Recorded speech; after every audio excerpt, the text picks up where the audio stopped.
Welcome to the Xanadu Experience. When Jesus Christ was born, King Herod felt threatened because another king of the Jews was born.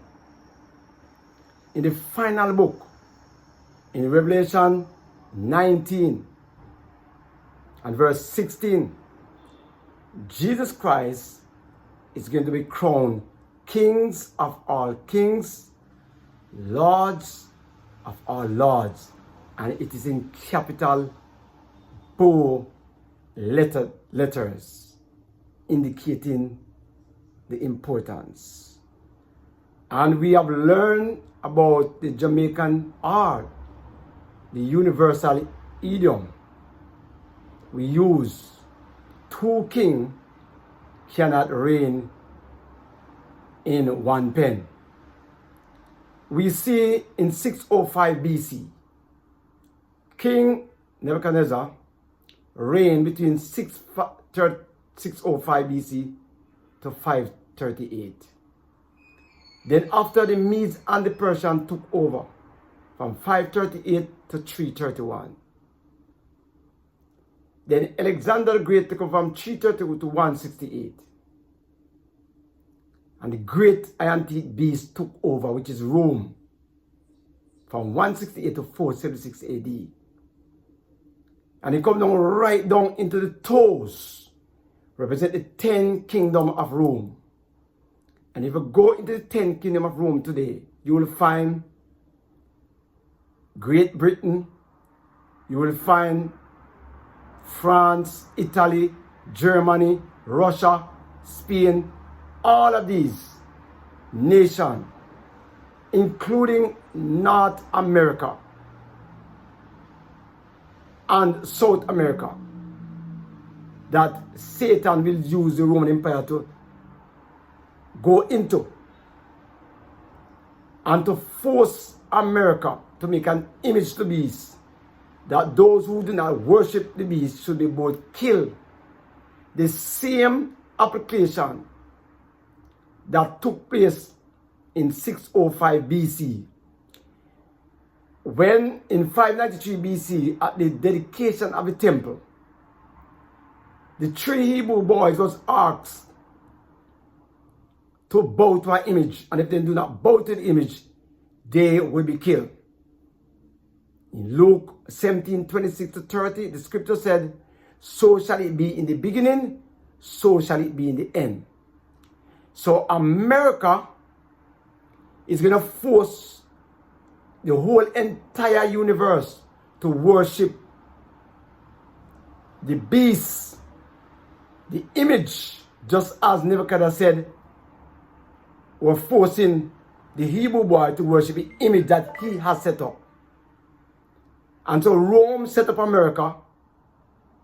America again forced us to worship the image of the beast.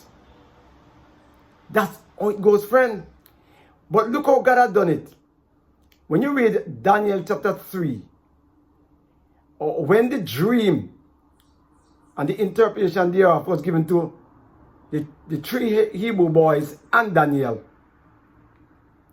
God showed them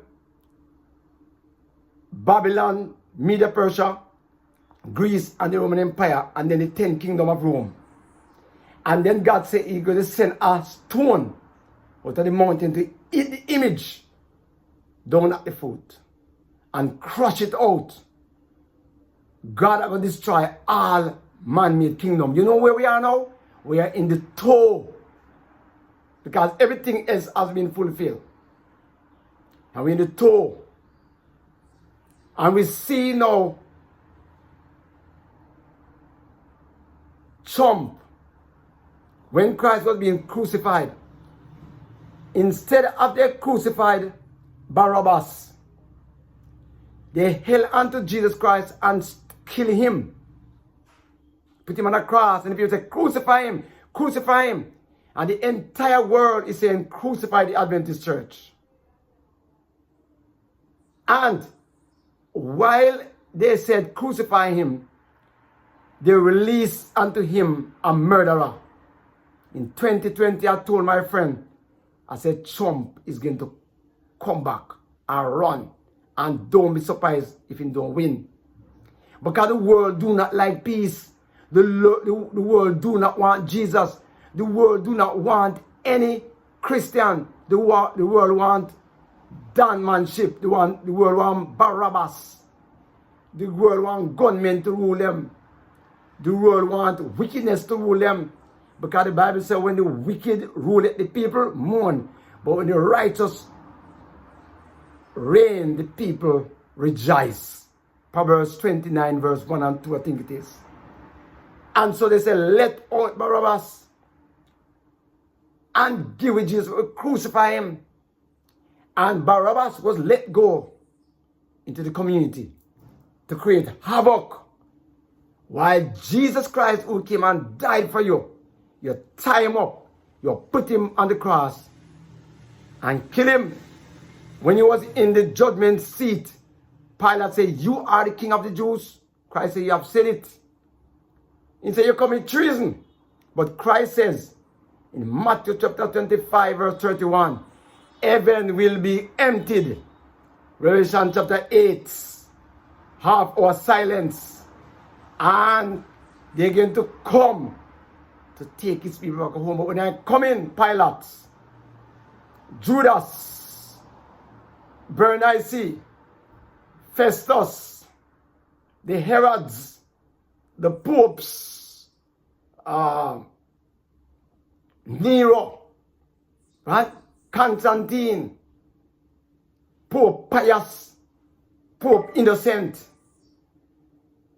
all the fascist dictators, Hitler, Mussolini, Hess, Franco, all of these evil men. In Revelation 1 verse 7, Christ said, then get out of their grave and look on Christ and say, yes, he is the one who will kill. And he told us that he would have shown himself unto us. And you don't look up at him with them out of the grave and look at him and say, yes, he is the one. And drop back into them grave. And Pilate wrote, kings of kings and lords of lords, king of the Jews. And the command came there and said to Pilate, Pilate, St. John 19:22, don't write, say he said that he is the king of the Jews. Pilate was convinced in his heart, but because he was too proud, he said, whatever I have written, I have written. And he put in scripture, king of the Jews. But he's not only king of the Jews, he's the king of all kings and lords and of lords. Do you see prophecy fulfilling? Do you see the pen of E.G. White is coming to fruition? You can look upon him, many of us. When Christ sent a little simple woman who never got to no high school and write so much millions of words and books for you and me. And the men every day get up and curse Sister White. Just as you curse E.G. White, you're cursing God. Because just like when a pastor go up on a pulpit and Christ use that pastor to preach the message and you believe it, it's the same way with Sister White. God use her, inspire her and use her. Just like when I pray and I say, God, touch my brain cell. Not me speaking anymore, Christ speaking through me. And I speak a message to you the same way Christ have done to E.G. White. Just use her to preach a sermon to you through our books. And you reject it. But God said, I send deliverance to Israel. And Israel kill the prophet them. Kill them. And the apostles them. And they turn out to Rome. And Rome says, we're not going to give you Jesus. We're going to give you Mary. And the Lady Fatima. We're going to give you the popes. The wicked, wicked popes. Wicked popes. Who preside over millions of people dying. And instead of taking Jesus Christ, we take Barabbas. make sure when Barras coming on the right way, you know. You can't accept it, you know. Dog ain't eating the supper. God bless you. Father Jesus, prophecy is coming to fulfillment. Now that they are saying that Trump is king of the law, but you reject God's law. And all the constitution of the world is going to change. You're not going to have no more rights to worship God. You're going to be forced to worship the image of the beast. If you do not worship the image of the beast, you and your friend and your neighbor and your co-worker and your children are going to be killed. But if you're killed, if you are being killed to worship the image of the beast, and you did not worship the image of the beast, then you're okay. But if you are not killed, it's because you're obedient to God. Because those at the time will be sealed. And after when the sixth seal are passed and the seventh, no Christian will die anymore. Exodus 8:22, the children of Israel was in Goshen. And while they were in Goshen, not one of them died because they were protected by God. No. In Psalm 91, the scripture said, it is said that if you do not obedient to the law of God, the law of God cannot protect you. For the Psalms 91 was penned by a man who kept God's law. And if you don't keep God's law and be obedient to him, God will not turn and use his law to protect you. Proverbs chapter 28 and verse 9. If you reject the law of God, God in Hosea 4 verse 1 to 6 will reject you too. Stay with Jesus Christ. And even if men kill you because you worship God, you will rest in peace forever and ever with Jesus Christ. But do not accept the mark of the beast. The mark of the beast is going to be Saturday and Sunday. If you choose Sunday, the mark of Rome. If you choose Sabbath, it's the mark of Jesus Christ. Ezekiel chapter 9. God bless you.